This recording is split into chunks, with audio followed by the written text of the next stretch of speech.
Ya, di video kali ini kita kembali mengingat materi terdahulu, khususnya yang berkaitan dengan sistem persamaan linear, kemudian bebas linear,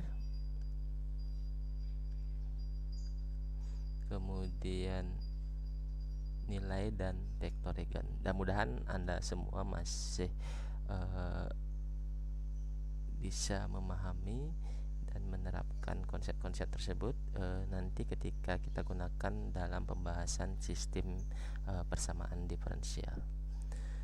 Ya, seperti Anda pernah pelajari sebelumnya, jadi untuk SPL dengan variabel x1 sampai xn itu untuk n persamaan bisa kita tuliskan bentuk umumnya seperti pada layar.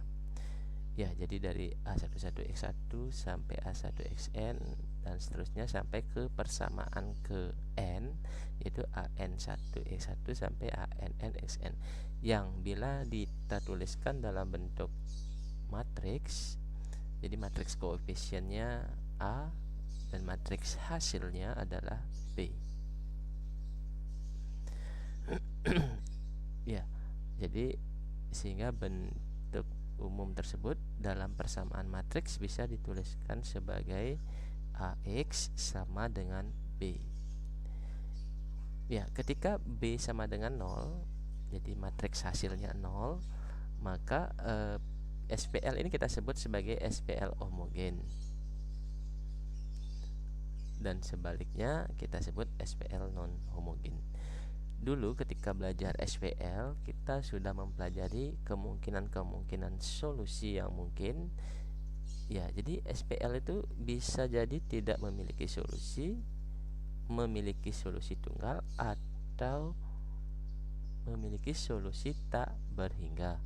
Jadi tidak ada memiliki dua solusi, tetapi ada tiga pilihan: tidak ada solusi, solusi tunggal, atau solusi tak berhingga.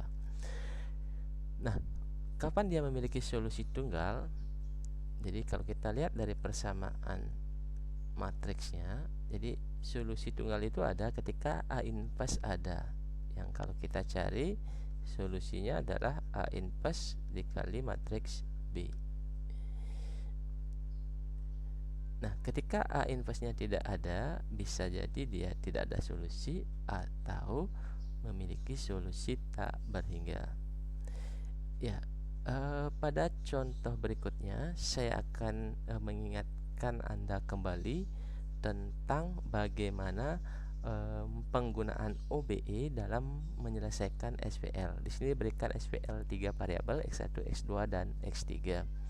Ya, perhatikan SPL ini. Kalau kita ubah ke bentuk matriks diperbesar atau augmented matrix, jadi bisa kita ubah seperti ini. Kemudian kalau kita OBE dengan mempertukarkan baris, kemudian menambahkan kelipatan sebuah baris ke baris yang lain, dan juga mengalihkan suatu baris dengan skalar, maka nanti kita dapatkan bentuk tereduksi seperti ini. Nah, kemudian dari bentuk tereduksi ini, ya kita sudah dapat X3 sama dengan 1. Kemudian kita lakukan substitusi mundur, sehingga dapatlah solusinya adalah X3 sama dengan 1, kemudian X2 nya sama dengan negatif 1, dan X1 sama dengan 2. Ya, jika sudah memahami hal tersebut, kita lanjutkan mengingat kembali konsep bebas linear. Jadi ketika Anda punya K buah vektor X1 sampai XK, itu kita katakan bebas linear jika kombinasi linearnya, yaitu kombinasi linearnya C1 X1, C2 X2 dan seterusnya, itu sama dengan 0 hanya terpenuhi untuk kondisi C1 sampai CK sama dengan 0. Nah, dalam kondisi lain kita sebut dia bergantung linear. Contoh.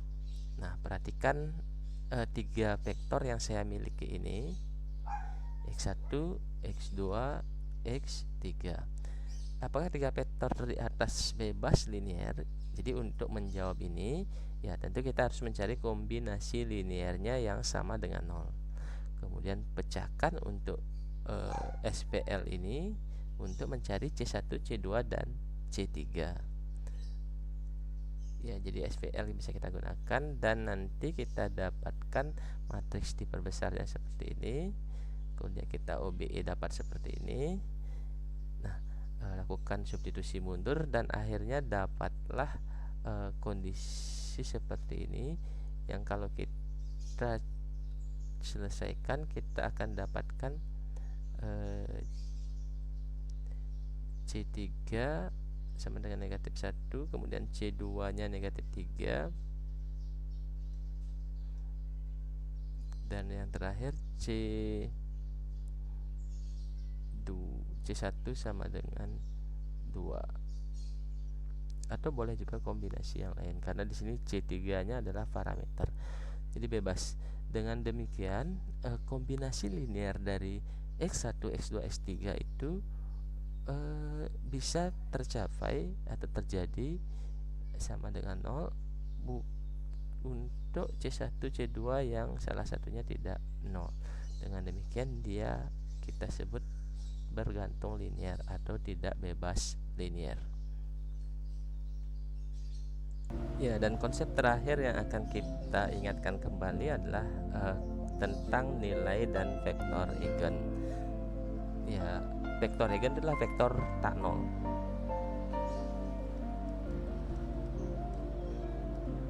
Jadi nilai dan vektor eigen lambda dan x itu kita definisikan jika memenuhi AX sama dengan lambda X. Jadi artinya matriks A kali X sama dengan kelipatan dari vektor itu sendiri. Nah, jika kita ingin mencari vektor tersebut, maka bisa kita anulir persamaan ini dari sini. Nah, kapan ini ada? Jadi kalau A inverse dari kalau A kurang lambda I inverse ada, berarti dia menjadi vektor 0, sehingga haruslah inverse-nya tidak ada atau kita sebut dia sebagai matriks singular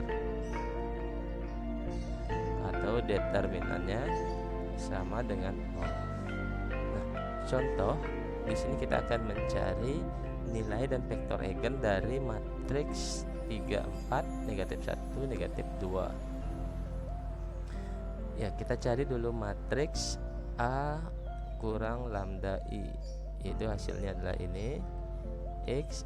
Jadi sekali lagi, nilai dan vektor eigen itu ada jika determinannya sama dengan 0 atau dia adalah matriks singular. Nah, sehingga kita cari determinan dari A kurang lambda I untuk nilai sama dengan 0 dan kita dapatkan persamaan karakteristik.